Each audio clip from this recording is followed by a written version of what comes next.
और राष्ट्रीय सुरक्षा सलाहकार ने फ़ोन किया कि आप चुप रहिए। इसका जानने का एक ही तरीका है कि मुझे चुप करके वो बोले। हाँ, और वो जब बोले तो पता चल गया कि किस तरफ ले जा रहे हैं चीज़ें। नमस्कार, मैं रवीश कुमार। मैं सत्यपाल मलिक, पूर्व राज्यपाल जम्मू कश्मीर के साथ हूँ। इसलिए साथ हूँ कि करण थापर के साथ सत्यपाल मलिक जी ने जो कहा है प्रधानमंत्री की भूमिका के बारे में, राष्ट्रीय सुरक्षा सलाहकार की भूमिका के बारे में, मगर उससे भी ज़्यादा इसलिए भी आज इनके साथ हूँ कि एक पूर्व राज्यपाल का बयान आता है। उस बयान की अपने आप में बहुत गंभीरता है, लेकिन इसके बाद भी इस गौरवशाली लोकतंत्र वाले इस देश में ज़्यादातर मीडिया उस खबर को नहीं दिखा, इनके इंटरव्यू की कहीं चर्चा नहीं होती है, ज़्यादातर अखबारों में वो खबर गायब कर दी जाती है। तो ये बात ऑन रिकॉर्ड रहे, ताकि जब सत्यानाश के समय आपको लगे कि क्या किसी ने भी नहीं कहा, तो ऐसा ना हो, ये रिकॉर्ड 0/0 ना रहे। इसलिए मैं आया हूँ ताकि आपको पता रहे कि कोई था। और करण थापर के बाद और भी शायद लोग आएँ, लेकिन ये वाकई दुख की बात है कि आपने इतना गंभीर बयान दिया। और आज जब आपको उम्मीद थी कि आज जब अखबार खोलेंगे तो चारों तरफ हेडलाइन होगी, मगर कहीं थी नहीं। कम से कम रिपोर्ट, कुछ किसी शेप में रिपोर्ट होता, रिपोर्ट तो होना चाहिए था। किसी भी शेप में रिपोर्ट किसी भी शेप में नहीं हुआ, कहीं नहीं हुआ, सिवाय एक टेलीग्राफ कलकत्ता के अलावा। तो आपने ऐसा कोई दौर देखा है आपातकाल के समय, उसके बाद में कि कोई वरिष्ठ नेता बयान दे रहे हों प्रधानमंत्री के? इशू बयान का सवाल नहीं है, इशू कितना इम्पोर्टेंट था। जैसे पुलवामा आज तक देश के लोगों की निगाह में एक बड़ा रहस्य है कि क्या हुआ था। उसमें जो हमारी गलतियां थीं उनको मैंने एडमिट किया था। और मैंने इनको, जब ये निकले वहाँ से कॉर्बेट पार्क से बाहर, तो इन्होंने ढाबे से मुझे फ़ोन किया और पूछा सतपाल भाई क्या हुआ। मैं कहा ऐसे ऐसे हुआ, लेकिन इसमें हमारी भी गलती थी। तो उन्होंने कहा अभी चुप रहो, मैं आ जाऊँ दिल्ली तब बात करेंगे। फिर मुझे NSA का फ़ोन गया, उसने कहा सतपाल भाई इस पर बोलना नहीं है अभी कुछ। मैं कहा ठीक है नहीं बोलना। बट द फैक्ट वॉज कि CRPF ने इतना बड़ा काफिला कभी सड़क से नहीं जाता है। इनसे जहाज़ मांगे थे होम मिनिस्ट्री से, जो 5 एयरप्लेन होने, मेरे से मांगते तो मैं कर देता, लेकिन मैं लूप में ही नहीं था। उन्होंने अपना मिनिस्ट्री में मांगे, मिनिस्ट्री ने मना कर दिया, तो वो सड़क से चल दिए। फिर उसमें और हमारी कमियां थी, जिसमें जहाँ से ये घटना हुई, जहाँ वो गाड़ी घुसी थी, वो 10 किलोमीटर के स्ट्रेच पे 8-10 लिंक रोड उसमें आके मिलती हैं। हर जगह कहीं भी that was not being manned, कहीं जिप्सी नहीं थी, कोई रोकने वाला नहीं था, कोई ले जाओ अंदर घुस जाओ।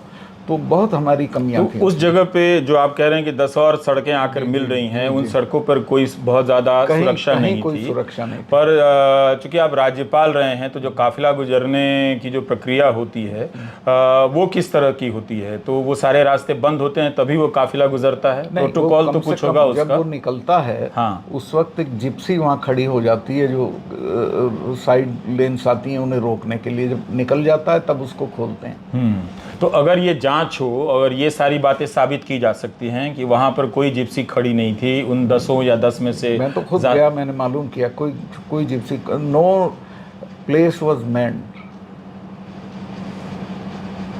तो इसका पुलवामा के पूरे मामले की जांच होनी चाहिए थी कि क्यों 900 लोग सड़क से जा रहे थे, जबकि इनका प्रोटोकॉल है सब फोर्सेस का कि वो एक साथ सड़क से इतनी नफरी को लेकर नहीं चलते हैं। वो इसलिए कि उन्होंने प्लेन मांगा, प्लेन होम मिनिस्ट्री ने मना कर दिया। असली जिम्मेवारी ये थी होम मिनिस्ट्री वाली। पर सतपाल मलिक जी, आप प्रोटोकॉल की बात कर रहे हैं, ये बात आपने तब भी कही थी टेलीविजन में जब आप फ़ोन से इंटरव्यू दे रहे थे कि प्रोटोकॉल है कि इतनी गाड़ियां एक साथ काफिला लेकर कोई नहीं निकलती हैं गाड़ियां जो हैं। पर ये प्रोटोकॉल है क्या? वाकई में ऐसा कुछ है? नहीं, ऐसा रिवाज है, मैं जानता नहीं कि लिखित है कि नहीं है, लेकिन इतना बड़ा काफिला सड़क से नहीं गुजरता है फोर्सेस का एक साथ नहीं गुजरता है। तो पहले भी हेलीकॉप्टर का इस्तेमाल होता रहा है, हेलीकॉप्टर का टुकड़े टुकड़े में जाते थे, पर इतना बड़ा काफिला रेयर है एक तरह से। जी।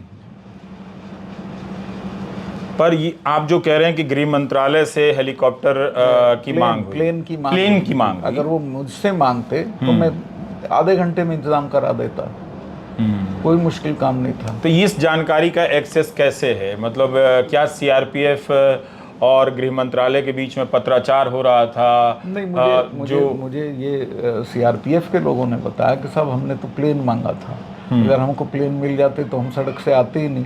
तो मैंने वो पहले ही दिन रिएक्शन में अपने इसका जिक्र कर दिया था। आपको उसी वक्त चुप करा दिया गया। ये जो चुप कराने की भाषा थी वो किस तरह की भाषा थी? वो इस तरह की भाषा क्या वो प्यार से समझाया जा रहा था या धमकाया जा रहा था? प्यार से ही कहा जा रहा था कि हम दिल्ली आ जाएं तब इस पे वो करेंगे, अभी आप किसी को कुछ मत बोलना। और ये बातचीत कैसे हुआ करती थी, मोबाइल फोन से या लैंडलाइन? ऐसे हुआ था कि ये अपनी शूटिंग करा रहे थे उसमें नेशनल कॉर्बेट पार्क में, वहाँ कोई कम्युनिकेशन नहीं है फ़ोन का। तो जब उससे निकल के एक ढाबे से इन्होंने मुझे फ़ोन किया। ढाबे से, जी हाँ, कहीं कोई होटल या ढाबे से फ़ोन किया और मेरे से पूछा सतपाल भाई क्या हुआ?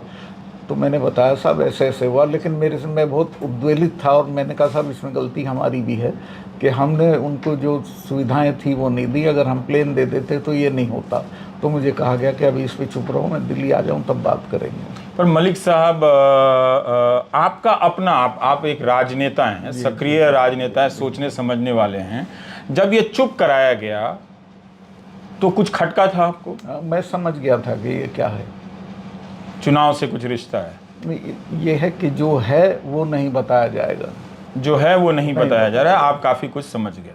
राष्ट्रीय सुरक्षा सलाहकार का फोन प्रधानमंत्री के बाद आया। और कितनी देर के बाद आपने प्रधानमंत्री को पहली बार संपर्क किया था घटना हो जाने के बाद? क्या आप बहुत फोन मिला रहे थे? मैं तो उनको कर नहीं सकता था चूंकि वो अवेलेबल नहीं थे फोन पे। उन्हीं का फोन आया था, तब तक मैं 1-2 चैनल को ये बता चुका था बात। अच्छा, आप उनको अप्रोच नहीं कर सकते थे, उनका फोन आया। और उनका फोन घटना की कितनी देर बाद आया?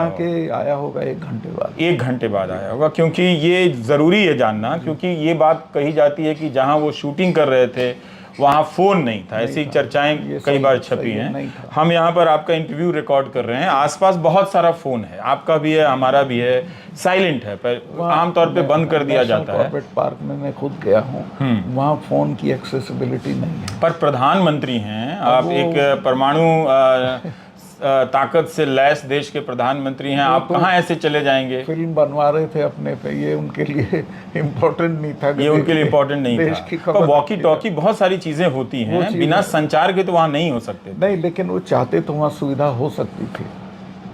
वो चाहते तो वहाँ सुविधा हो सकती थी, मगर ऐसा कोई क्यों चाहेगा? कोई राजनेता, कोई राज्यपाल, शूटिंग ही तो करनी है। क्यों डिस्टर्ब होना उसी शूटिंग पे?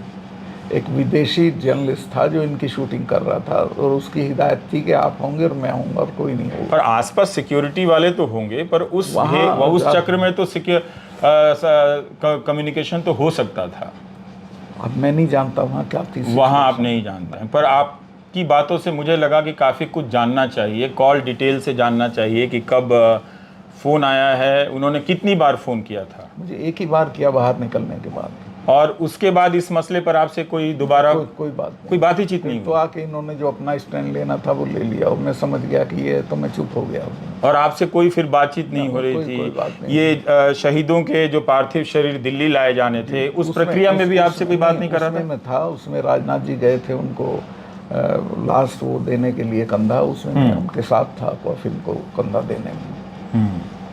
और घटना के बाद आपको पता चला कि 5 जहाज की मांग हुई थी गृह मंत्रालय? घटना के तत्काल बाद मुझे पता चला।